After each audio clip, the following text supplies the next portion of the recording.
talking about the vault, obviously. How did this come up? What made you want to do something like this for your fans?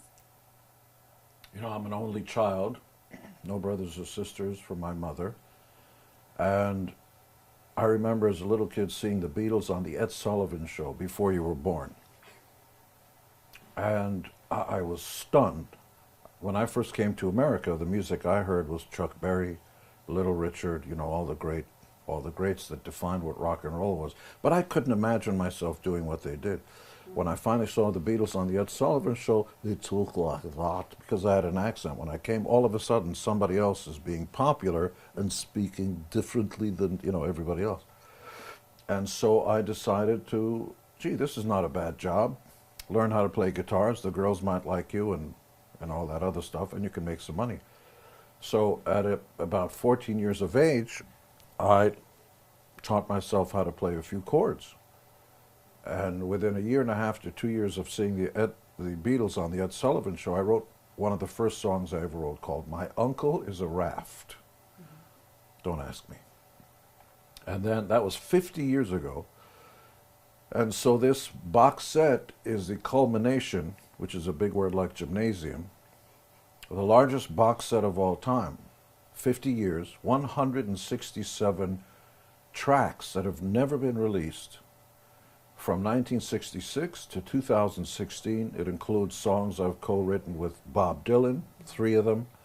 A few years ago, in fact, with Bob and I were in a room together strumming guitars. That's in the box set too. I discovered a group called Van Halen. The Van Halen brothers and I teamed up for 3 tunes, including Christine 16 in 1978, way before you were born. Joe Perry from Aerosmith, all the Kiss guys. I mean, it's, you know, if you sat down, and remember the box set weighs over 40 pounds. It's like having 4 bowling balls. It's heavy. It ain't heavy, it's my brother, the Hollies, but you don't know what I'm talking about. Not at all. You don't know, he ain't heavy, he's my brother, the Hollies? I'm going to kill myself, millennials. Don't do that. And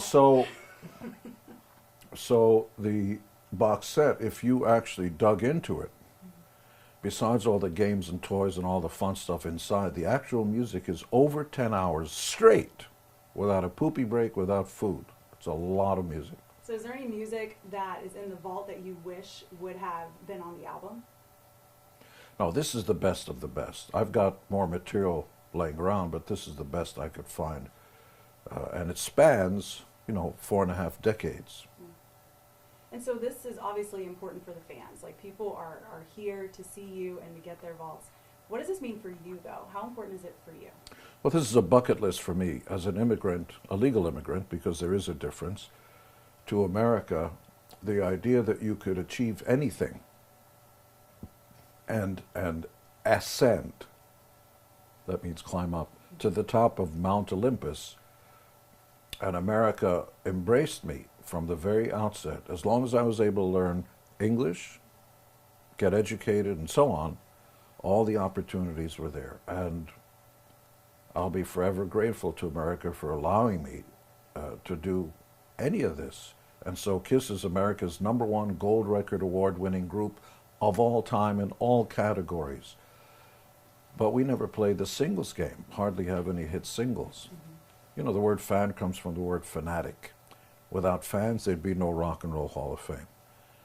So I wanted to give back. I didn't just want to die, because one day I will, and then somebody somewhere goes, posthumous.